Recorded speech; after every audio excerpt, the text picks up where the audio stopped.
I lost my beloved wife and daughter in an accident. While I was servicing the brand new red bicycle that I was supposed to give to my daughter for her birthday, a young girl appeared before me, staring at the bicycle. I wanted to ride that cute bicycle. Her innocent eyes reminded me of my daughter.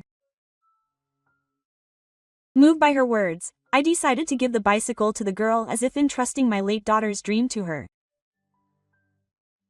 However, I never imagined at the time that this decision would change my life so drastically.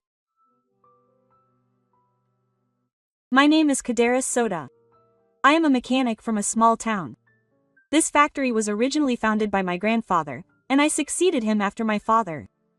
Although it is an old building, it is a place that has been maintained like a family. The smell of oil and the sound of metal mix together in this factory, and it is filled with many memories. Until a few months ago, I had a loving family. I had a kind wife and a daughter who was only 4 years old, but a sudden accident took everything away from me. Since that day, the house has been quiet, and time has passed by imperceptibly. However, I cannot just sit here and do nothing. It was time to organize the miscellaneous items, so I reached into the back of the closet. There was the bicycle my daughter was supposed to ride on her birthday. It was small, red, and had a cute ribbon. My heart ached at the sight of it, fresh out of the box. I had been looking forward to riding it for a long time. It was slightly dusty, but there was no damage anywhere. I wanted to keep it in good condition while I was at it. I should do some work to prevent it from rusting. With that in mind, I headed to the factory to get my tools. The moment I opened the shutter and stepped into the quiet factory, I felt someone's presence. What happened? The man who appeared from my place was a familiar man in a suit. He's back again, Mr. Kadera. Mr. Garaji. It's no use saying no. He's Katsuragi Yohei, a sales representative for a major chain maintenance company. He had come to me many times, wanting to buy the land where our factory is. But this place is filled with family memories for me. I can't just let it go. No, I know that. The location is good, and the facilities are pretty good. My boss is also pretty serious about it. But that doesn't change my feelings. This place is like family to me.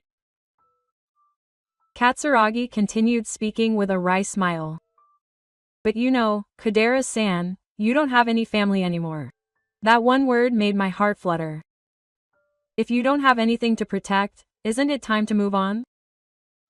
Would you sell me this factory? Those words were incredibly insensitive. But I knew he meant no harm. But to me, this place is proof of the time I spent with my family. It's not something I can just lose. I'm sorry, but I just can't. I just can't let this place go. I see. Well, I'll come again. He sighed and left. I took a slow breath in the now quiet factory. I thought I could hear my daughter's laughter in the slightly chilly air. Sorry to keep you waiting. I'll go get the tools right away. The brand new bicycle was watching me quietly again today. I returned from the factory and carried the bicycle out to the garden. The little red bicycle I carefully took out of the box looked as if it was still waiting for my daughter's birthday. The tag was still on the handlebars. The ribbon was still tied in the same way that the clerk had lovingly done it. I took out my toolbox and squatted down by the charcoal in the garden. I oiled the parts and checked that the pedals and handlebars moved smoothly. I also reinforced some of the paint and planned to take my time finishing it. Suddenly, I felt someone's gaze on my back. I turned around, wondering if it was my imagination, and there stood a little girl. She must have been about 5 years old. She was wearing a dress that matched her slender body. She was gently clutching the slightly torn sleeve. Her hair was long and unkempt, and her shoes were covered in mud. "What's wrong?" The girl didn't answer. She just stared intently at the bicycle. Her expression revealed an indescribable strong emotion. I hesitated whether to speak to her, but I resumed my work. But her gaze never left the bicycle for even a moment. As I was adjusting the angle of the pedals, I suddenly noticed. The girl had moved forward just a little. Still keeping her distance, she simply stared at the bicycle. Her eyes were a complex color, a mixture of brightness and cloudiness. Do you like bicycles? The girl opened her eyes wide in surprise, but nodded. But she didn't say anything. She remained standing still, as if cautiously keeping her distance. I'd like to ride one. There was silence for a while. Then a small voice leaked out.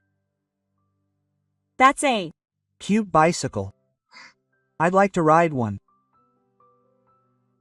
Those words moved my heart. It sounded as if the girl's voice had reached me through time and space. If you like, I'd like to ride it for a bit. The girl looked at me in surprise. She didn't answer right away. She must have been hesitant. Or perhaps she hadn't gotten used to asking for favors up until now. But when I nodded gently, the girl approached cautiously. Her hands were shaking slightly, but her eyes were sparkling. Are you sure? Oh, but the pedals might still be heavy, so I'll push them at first. The girl smiled slightly. That smile made me realize how much I owe her, and for a moment I forgot to breathe.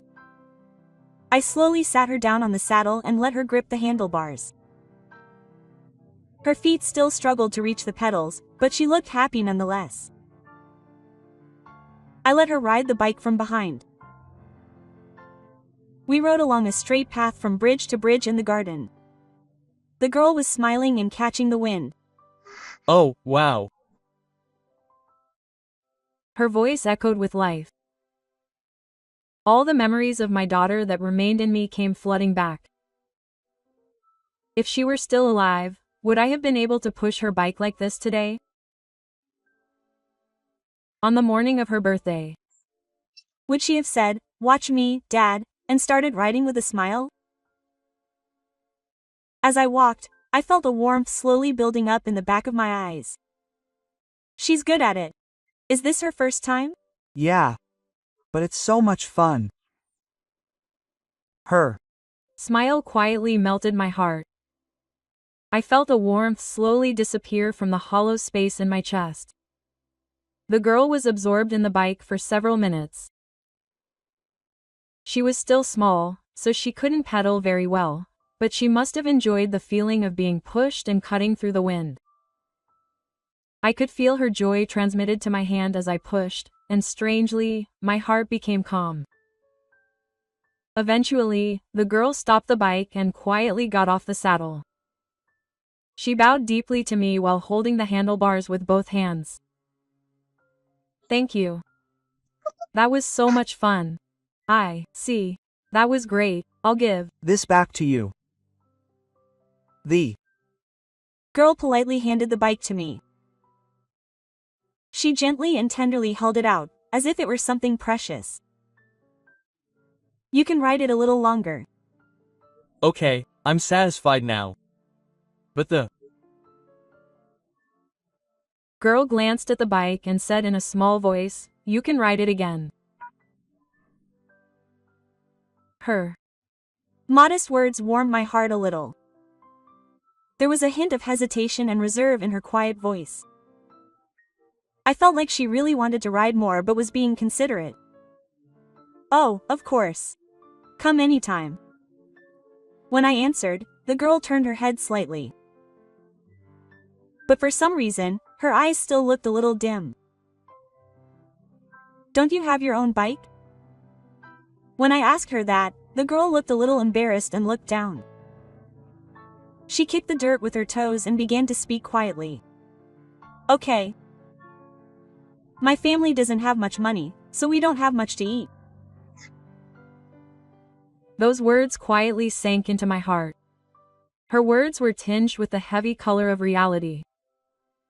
She was still young, but she knew how to be shy and patient. That was unbearably sad. Mom was trying her best, but she said she couldn't ride a bike yet. I remained silent for a while.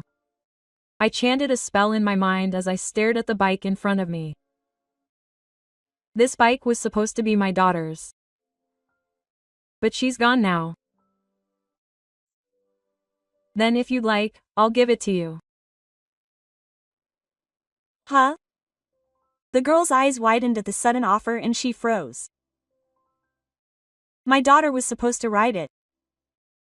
But she can't ride it anymore. I spoke slowly, choosing my words carefully. It's been stored away for a long time, but I'm sure she'd be happy to see you having fun riding it today. I'd be happy if you'd take it.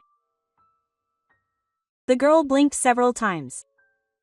Her eyes were a mixture of disbelief, confusion, and joy. Eventually, her small voice came back trembling.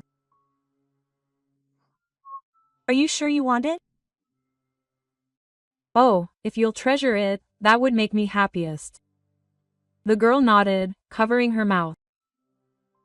Then she slowly walked over to the bike, gently touching the handlebars with her fingertips. That gesture made me lower my eyes, as if I had encountered a precious treasure. Thank you. I will treasure it very much. Oh, don't push yourself too hard, and be careful in dangerous places. The girl rode her bicycle back with light steps.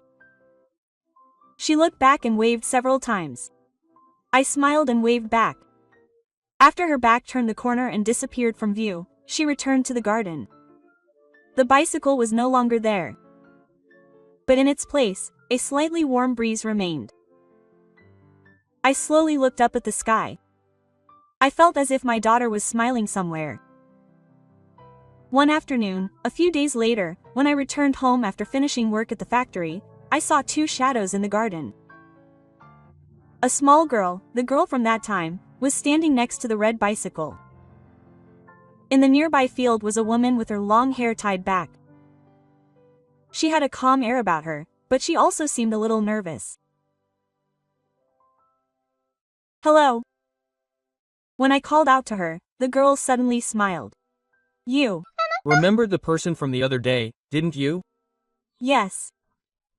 I came with my mom because I wanted to thank you properly. The woman stepped forward and bowed deeply. Quote, excuse me for the suddenness. My name is Kawahara Sao. Thank you so much for that bicycle for my daughter Miyu. Thank you for coming all this way. I never thought I'd get the bicycle she'd always wanted. I've been meaning to come and thank you for it. Miyu looked up at her mother happily while gripping the handlebars of the bicycle. Just looking at her made my heart warm a little. I feel bad about leaving, so could I pay for the bicycle?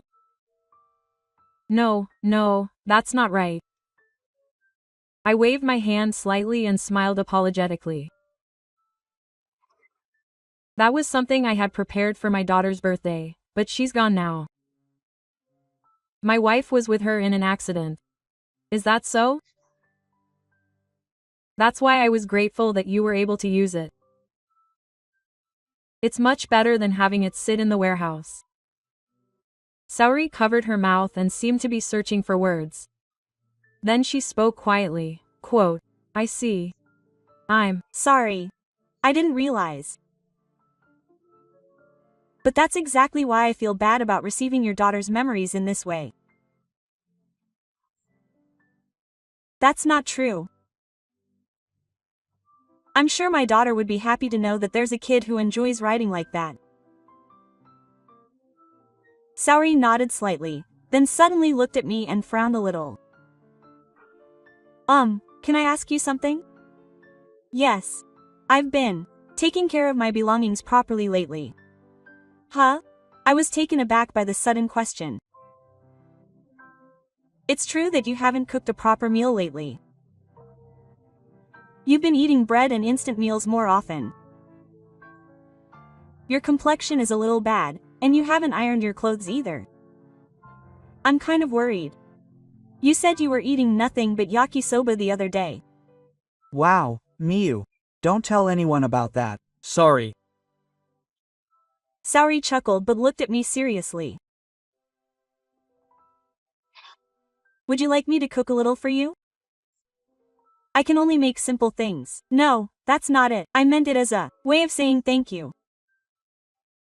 I'll pay for all the ingredients, and if you let me use the kitchen. When she said that much, I had no choice but to accept her offer. Well then, I'll take you up on your offer.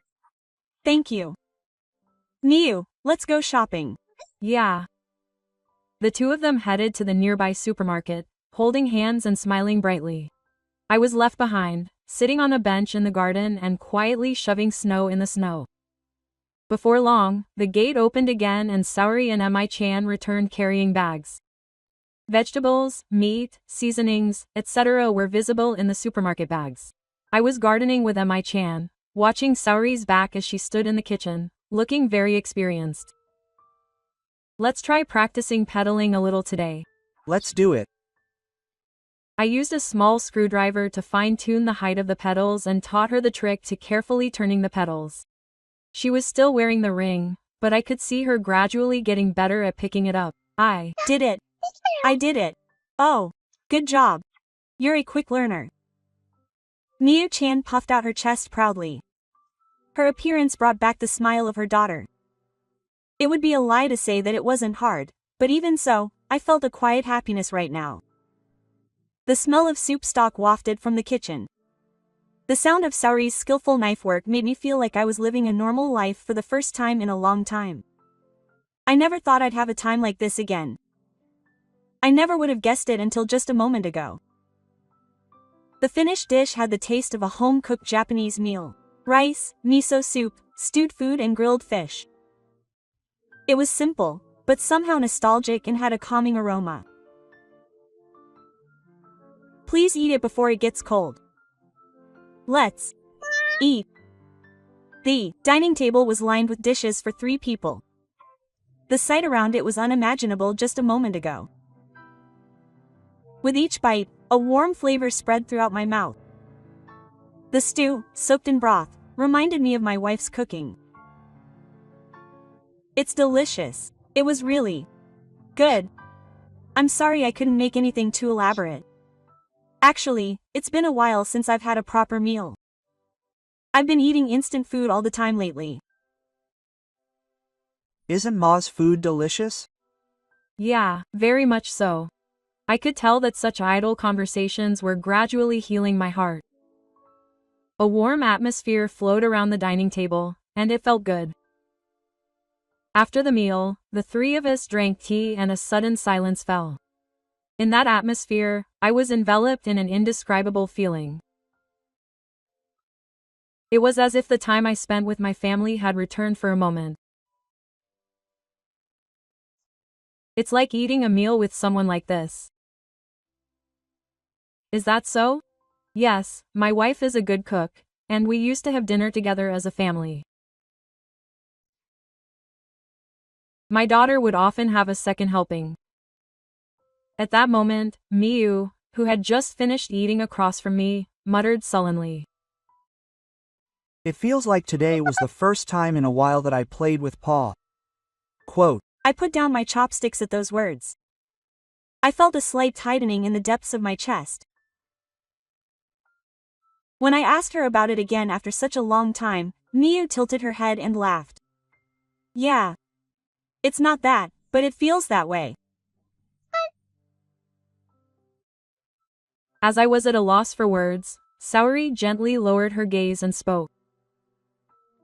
The truth is, my husband also died in a traffic accident a year ago. The driver was looking away and it happened so suddenly. I sent him off in the morning with a normal goodbye, and he hadn't come back by the evening. Her voice was filled with the sadness that she had been suppressing for a long time. Is that so? At first, I couldn't accept it as reality. Why? Why? She kept thinking about it every day, but she had to raise her child, and she tried to move forward no matter what. Mia sat quietly next to her mother without saying anything. But reality wasn't so sweet. Her husband had left behind debts, and it seemed like he had been investing some of the living expenses, and by the time she realized it, the deadline for repayment had come, so she had no choice but to go out to work. The time she could spend with Miu was really limited. Mom works that hard. She often ate dinner alone. At those words, Saori lowered her eyes. I'm sorry, Miu. Yeah. I know you're trying your best. Seeing that exchange made my heart ache. It wasn't just me. There was someone right in front of me who had lost someone important to them, just like her, and was trying to live their remaining days to the fullest. That's why I was so happy about that bicycle. It had been a long time since she had laughed like that. It must have meant that much to her. And I felt a little bit of relief for me too. We both knew the pain of loss. On top of that, I'm now realizing how miraculous it is to share such casual moments. Please come again if you like. If Miu wants to practice riding her bike more, is it okay for her to do so anytime? Of course, I'm grateful to have someone to teach her since I couldn't teach my daughter. Thank you. At that moment, the setting sun shining onto the table gently enveloped the three of us. It was red, warm, and gentle, as if we were a small family even for a moment.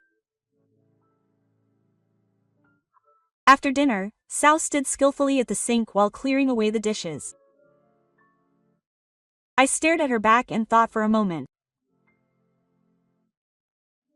Is there anything I can do for her? That thought wouldn't leave my mind. Saori. Yes.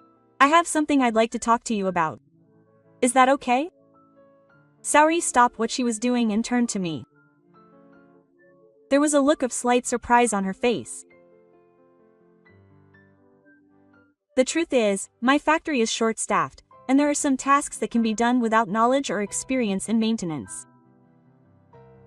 Yes. If that's okay with you, would you like to work for me? Saori's eyes widened at those words. She didn't answer right away, but looked around as if searching for the right words.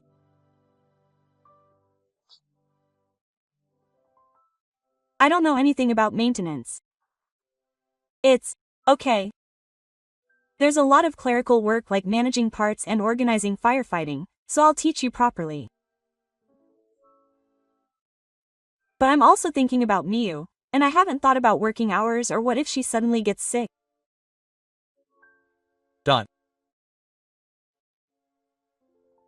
I smiled a little and said, it's not going to be luxurious, but I can set the working hours shorter.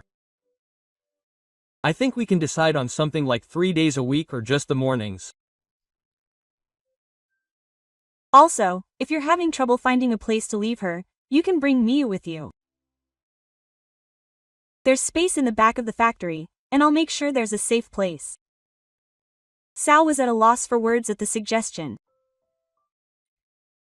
Surprise, confusion, and a little hope were on her face. Is that okay? Yes. It would be helpful to me too. To be honest, I've been feeling the limits of doing everything in the factory by myself. But I'm sorry if it seems like I'm being spoiled. This isn't spoiling. It's about helping each other. Helping each other. Saori's eyes widened slightly as she nodded. Seeing that, I tried to say something, but I couldn't find the right words. Mom, Are you going to work? Then you'll be like Pa? That's right. Maybe you'll be a little cooler. Miu-chan, do you want to come to the factory with us? Is that okay? Then I'll bring a drawing kit. Saori stroked her small daughter's head. There was a sense of determination in her hand. If it's not too much trouble, I'd like to ask for your help. I'd be happy to help you. Thank you. Thank you very much. At that moment, something in the depths of my heart let out a small sound. My heart, which had been tangled with sadness, loosened a little and something warm seemed to flow in. That night, Saori and Yu-chan cleaned up the kitchen and left the house. They waved to each other at the front door and promised to see each other soon. As they closed the front door, the house fell silent and I felt as if the laughter from earlier was still lingering. Not bad for a night like this. It was the same as any other night, but somehow different. When I glanced over, I saw a single recipe note that Saori had left on the table. The seasoning for the stew was written in neat handwriting. Seeing it made my mouth naturally relax. Saori-san would be coming to the factory from tomorrow. Maybe a slightly different sound would mix with the usual space. I was looking forward to that somehow. When I opened the factory's shutter the next morning, the air felt more alive than usual. The signs of autumn were gradually becoming stronger, and the wind was somehow gentler. After a while, Miu-chan appeared at the entrance to the house, accompanied by the sound of a small bicycle. Next to her was Saori-san, dressed neatly. I could tell she was a little nervous. Good morning. Good morning. I look forward to working with you from today onwards. The boss is here. Miu-chan, you look energetic today too. The atmosphere at the factory seemed different just because someone was coming. When I went inside, 2 craftsmen were already preparing to work. It was Tamura-san with a full-sized cub and the young Shita. Both of them looked surprised at first, but soon showed gentle smiles. Oh, boss, is this a new addition to your team? Yes, it's Kawahara-san, who will be helping out from today. Her name is Kawahara-sao. I'm a complete amateur when it comes to maintenance, but please take care of me. No, thank you very much. The factory suddenly becomes brighter with a woman joining us. It's about time the atmosphere in this factory changed. Nice to meet you, Saori. Yes, nice to meet you. Saori's expression relaxed a little, and even though she was nervous, there was a hint of optimism. Seeing that, I breathed a sigh of relief. In the midst of the elegant atmosphere, the sliding door of the factory opened with a rattling sound. The sound suddenly changed the atmosphere. When I turned around, there were men in suits and wooden mercenaries standing there. It's quite lively. Kadera-san, is there something you need? Katsuragi's gaze turned to Saori. He spoke with a slightly mischievous smile. Huh? Have you found someone new already? The craftsman's expression suddenly became stern. Saori worked as usual, but her fingertips were trembling slightly. If that's what you came to talk about, please leave now. No, that's not what I came for today. Look, I came to say hello properly. Mr. Katsuragi said this and handed me a document from his pocket. It contained an explanation of the construction details. Actually, we purchased the land next to this factory. The land next door. Yes, we plan to build a warehouse there. It will be a small facility for temporary storage of parts and a distribution base. Was that the place that used to be Akichi? Sorry, construction is scheduled to start next week, and I apologize for the inconvenience caused by the noise from the instructor, but I hope you understand. I sensed a sense of pressure in the way he spoke. It was clear that he was trying to put pressure on me, despite the name of our neighborhood. Regarding the construction, it concerns us as well, so please explain it clearly. Of course, we are neighbors. Well, that's enough of the greetings. With that, Mr. Katsuragi bowed slightly and turned around to face me. No one said anything until the back of his suit disappeared from view. Who is that guy? He's the company that was trying to buy our house. Apparently he was persistently trying to sell us. Really? I'm used to it now. That's how they shake things up. Sorry. Maybe I've caused some unnecessary trouble by coming. Oh, no. It has nothing to do with it. In fact, I'm grateful that you came. Saori's expression relaxed a little and she nodded slightly. Thank you. I'll do my best. Yes. Then I'll be counting on you from today onwards. And so a new day began. I still had some anxiety and doubts, but I felt like I was slowly starting to walk. The atmosphere changed little by little since Saori started coming to the factory. The first greeting in the morning, the way they cleaned, the little things they did to distribute wood. Everything was polite and heartfelt. The craftsmen quickly warmed up to Saori. Even the young Shida, who was initially confused, now relies on her completely. Kawahara-san is seriously a tough enemy. The tool inventory list in the office is easier to read now. Thank you. I'm still not very good at maintenance, so if I can be of any help in other areas, it's more than enough to help. I feel like people aren't as tense since Saori started coming. Nia was also treated like a full member of the factory.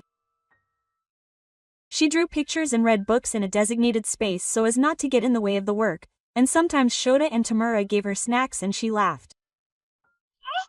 Look, I drew this engine. Wow, that's amazing. There's also a piston movement? Yeah. Uncle explained it to me. Oh, Uncle? There were certainly days like that when everyone could smile. But that didn't last long. It wasn't long after that the construction work in question began in earnest on the neighboring land. A little before the training time, the sound and vibration of heavy machinery echoed throughout the area. The rattling sound was so loud that it could be heard coming from the ground. It's so noisy, it mixed with the sound of the tools and it was like my ears were going to be damaged. Then if we can't talk, the effort management will be questionable. But at first it was bearable. The problem was not the sound but the air. Little by little, invisible people began to enter the factory. They floated up in streaks in the air. There was something unpleasant about that. Something was wrong. The gearbox is not well lubricated. Did some fine sand get in? I also have scratches inside my engine. Isn't this something that someone else bought?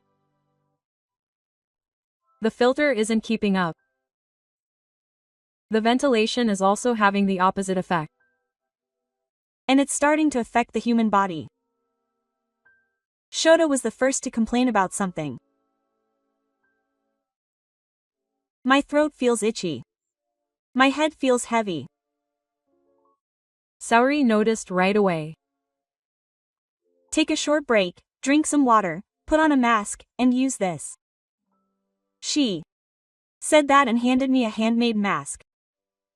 It has a thin layer of moistened guards inside, and is said to be effective in preventing people from inhaling the spray. Were you a nurse or something? No, but my mother was a nurse, so I have some knowledge. She spoke to each of the craftsmen who were feeling unwell, treated them, and took the necessary measures. She was like the mother in the family I used to be. She really helps me. If it weren't for Kawahara-san, I might not have been able to do it today. It's truly a godsend. I never expected something like this. Let's try to minimize the time windows are open and close, and put a sealer over the vents to keep them closed as much as possible. Her voice was gentle and raspy. That evening, I happened to look at Miyu and saw her coughing slightly.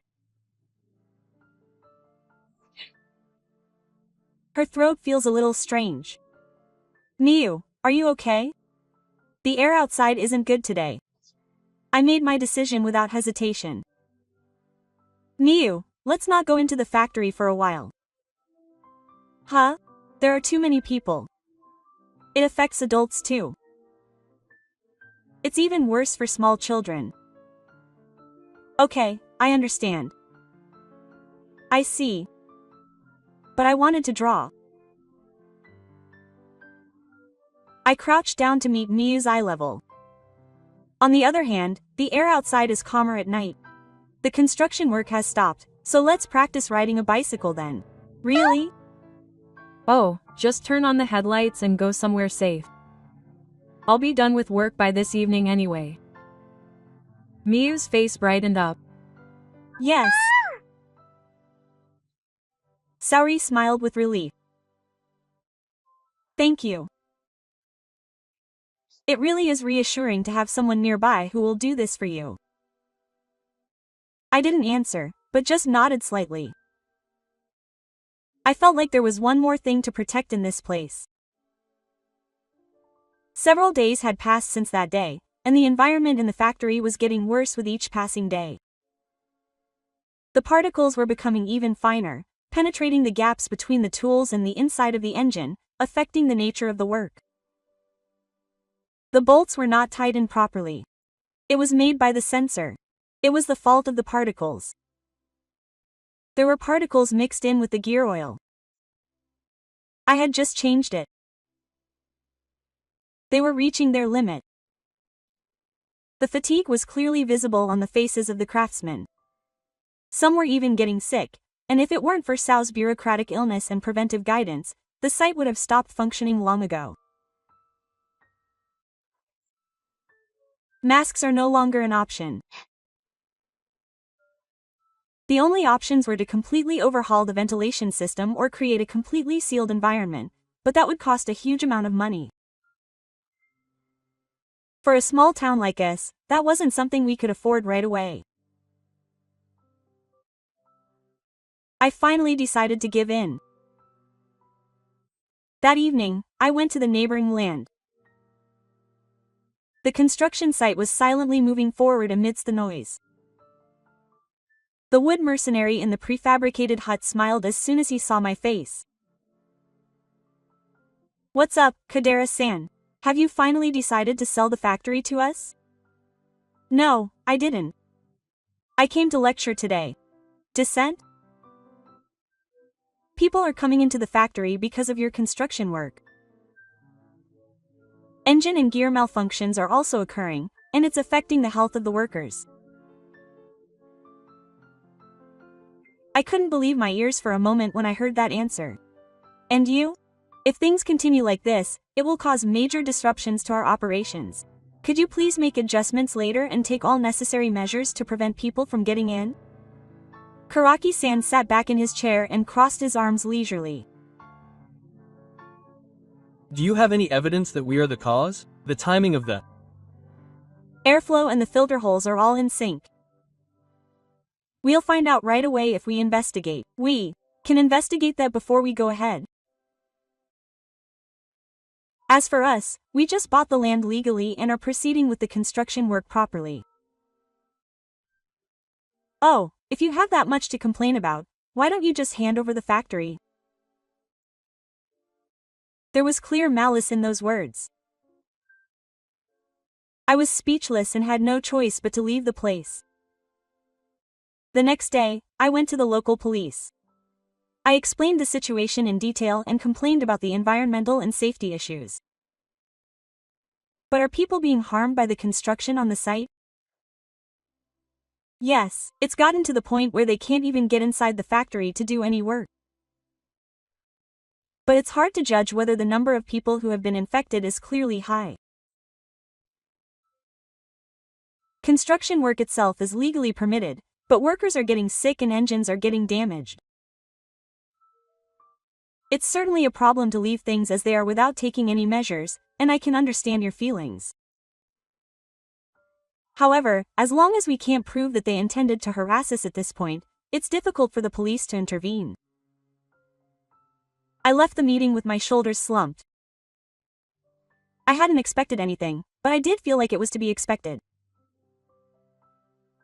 The situation worsened even further over the next few days. The work required for delivery took longer and the schedule started to go awry. Finished. It's been 2 days. Another request came in at the same time. If this continues, we'll be the ones who didn't pay. And then the phone finally rang.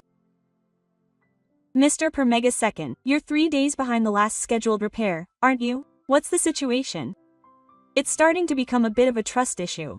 If you can't meet the deadline, we'll have no choice but to ask someone else. The customer was right to be angry. But even so, I had no choice but to respond honestly. I'm sorry. It was due to a problem with our equipment. After ending the call, I just silently placed my hands on the desk. If things continued like this, the factory might really go bankrupt. I might not be able to protect the jobs of the craftsmen, Saori's place, or Miyu's smile. The family-like place I wanted to protect was crumbling before my eyes. Since that day, a series of difficulties had piled up. The atmosphere in the factory was stagnant, and the trust of customers had begun to waver. The feeling of a dead end with no way out weighed heavily on my chest every day. But in the evening, as usual, when the western sun was shining in, the sliding door to the front door opened slightly. Hey, Soda, it Was Miyu who peeked out from the front door. She looked a little embarrassed. But she was looking straight at me. What's wrong, Miyu? We promised to practice cycling today, didn't we? Oh, that's right. There was a waiter waiting at the factory, and we weren't allowed inside for a while because it was dangerous. Instead, I remembered that we had promised to practice in the evening. I really feel like practicing today. I felt my heart relax at those words. It felt like something tense was starting to loosen up a little. Okay, let's get ready. Can I take the training wheels off now? Yes. I'll do my best without the training wheels today. As the sky began to turn a little orange, we came to a small back street. It was a safe road with few cars. Miyu stood ready with a serious expression on her face while pushing her bike. Then I'll support you a little from behind at first, so if you start to lose your balance, let me know. Yes. I gently pushed on the saddle and Miyu's foot pressed down on the pedal. The bike wobbled, but she desperately held onto the handlebars and looked straight ahead. That's right. That's fine. Look straight ahead, don't panic, and keep a steady pace. Okay. She didn't stop even though she almost fell over many times. Sweat beaded her forehead and her small back pushed forward. And when I finally let go of her hand, Miyu kept going. She can ride. Miyu can do it all by herself. Really, really. Oh, that's amazing. She's keeping her balance just fine. After a few meters, Emma finally got to her feet, turned around, and smiled broadly. Her expression was serious and dazzling. Hey, can I go a little farther? When I could ride, I wanted to go to a nearby park. No, I'll just go around and come back right away. I hesitated for a moment. It was too far away for me to reach out immediately if something happened, but M.I. Chan's eyes held a clear confidence. Then take this. I took my smartphone out of my pocket and taught her the simple operations. If anything happens, call me right away. I've registered the factory as a contact. Okay, got it. Always be careful of cars. Obey the traffic lights and don't push yourself too hard. Okay. Then. Go ahead. Be careful. M.I. nodded deeply, got on her bike, and gripped the handlebars tightly. And had a good ride. Her small back gradually faded away. The smile on her face from the day she first rode a bike without holding it melted into the sunset. After Miyu Chan turned the corner and disappeared from sight, I stood there for a while. Something indescribable spread deep in my chest. It wasn't sadness or anxiety. It was hope. To teach someone else how to ride a bicycle, something I hadn't been able to teach my daughter. To watch someone succeed in life. I felt like I had realized for the first time how much a moment like that could save someone's heart. Maybe there was still something I could do. No matter how difficult the situation at the factory was, no matter how much the situation got too much, there was definitely something I wanted to protect. And maybe I myself needed to change in order to protect it.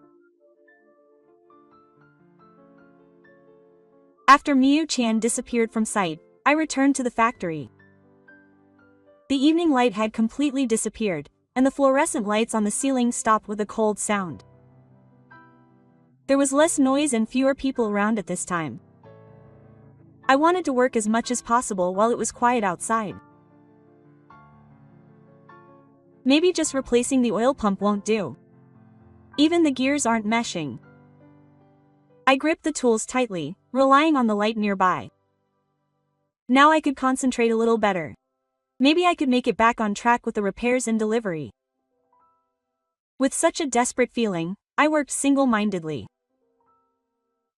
But just as my hands were starting to slip, the factory door suddenly opened. Good evening. I thought you were still working, so I brought you a treat. It was Saori. She was holding hairbags in both hands, and steam and the smell of rice balls wafted out from them. Sorry to bother you at this hour. Please help me, it's cold, so give me something warm. Don't overdo it with metal. If you get sick, it'll be all for nothing. She smiled modestly, spread out a picnic blanket in a corner of the workshop, and poured miso soup into her hair. Thank you. You're really welcome. I just wanted to have some time to relax, so we ate a warm dinner in silence. The air outside was cold, but strangely, there was a soft mist inside the factory. After a while, a cheerful voice echoed from the entrance. I'm Home. Welcome back, Miyu. I was about to go look for you since it's already dark. Because I wanted to listen to the recording properly. Recording. We looked at each other. M.I. took her smartphone out of her pocket and spoke excitedly. Hey, after that, I went to the school, and on the way, I heard some strange old men talking, so I recorded it on my smartphone. Strange old men. Yeah. They were like instructors. But, you know, there was a guy named Karagi. My heart skipped a little. Karagi. You mean the Karagi mercenary? Yeah, the guy who came to the factory before. He said something like this. She pressed the play button on her smartphone. Okay. We're going to move forward with getting rid of that factory. Can I send more people? Pretend to be working and vibrate the equipment near the filter. I don't care if you buy some parts. It's an old factory anyway. It's only natural that it would go bankrupt. After a while of audio, the recording stopped. Silence fell. I felt a tingling sensation in the depths of my chest. Could this be what they were planning? Isn't this crucial? Ah, if I have this, they might be able to make it work. I gripped my smartphone tightly. To protect the factory and my family. This might be my last resort. But why did you decide to record it?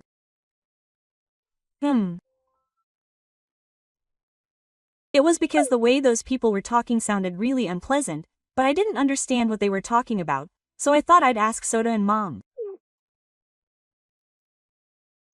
I couldn't help but laugh. That was the right decision. Miyu-chan, you did a great job. You're amazing. You did your best. Saori-san Gently stroked Miyu-chan's head. Her touch was gentle and warm, and I looked away for a moment. I thought this factory might go bankrupt. But now I can't let it go. Sao-san, Yu-chan, and the craftsmen can't just stop protecting the people who are like family gathered here. Tomorrow I'll take this with me to the place where I need to scold them. And I'll talk to them properly. To bring the factory back to life, not by running away but by going head-on. The next day, I transferred the audio data that Miyu-chan had recorded onto a USB and visited the police station again. I explained the route to the police officer who replaced me and handed over the recorded data. I see. These are clear instructions in the audio. It can be interpreted as an attempt to intentionally cause human damage. Will they finally take action now? Yes, the content of the audio is serious. Based on this, we will report to the investigation headquarters and also conduct interviews with the construction company. A few days later, the police moved quickly. Several of the workers involved agreed to gather information and gave testimony that matched the content of the recording, and it is expected that his actions will be charged with intentional obstruction of business. Is he really going to be arrested? With all this evidence, he probably won't be able to make excuses. It's all thanks to MI. Oh, if it weren't for that girl, we would never have been able to gather evidence. We were saved. As the investigation progressed, Karagi's purpose became clear. My factory was the only one in the city adjacent to the entrance-exit to the National Highway interchange, and was in a location that was convenient for cars to enter and exit. Furthermore, the equipment had been maintained over many years and had a high operating rate. In other words, he was trying to make it his own company and take credit for it. That's right. Ours is also well maintained. We can use it as a logistics base right away. That's why it was the quickest way to get rid of us. For the sake of promotion. Later, the procedure for claiming damages against Kaki's company was initiated, and the factory could be said to have been officially protected. We also started to receive messages from our business partners about regaining trust, and finally there were signs of a fresh start. That evening, Miyu came to the factory with her usual smile. Shida-san. You know, Mom said she did a good job and will make hamburgers for dinner. Oh, that's nice. Thanks to Miyu, everyone was saved. I feel like I'm being praised by Papa. Those words stopped my hand. I couldn't say anything, so I just gently stroked Miyu's head. Saori-san said this while laughing next to me. That means you were happy, right? I was so happy. I was at a loss for words, but somewhere in my heart I felt warm. It doesn't have to be Pa. This child sees me as an adult she can trust. That was enough for me for now. The future that I had been dreading that day was now gradually becoming clearer. The seasons passed, and the noisy construction work had now become quiet as if it were a lie. Sal and I are now officially a family. The three of them gather around the table in the morning, help each other out at the factory during the day, and their laughter is unbearable at night. Mi's voice echoes throughout the house as she comes home. Saori hums a tune in the kitchen as she cooks dinner. Watching them do this makes me feel happier than ever. The pain of what I've lost will never go away. But I feel like I've gained something even more precious. I'm not alone anymore. I watch her back as she waves goodbye as if it were the most natural thing in the world.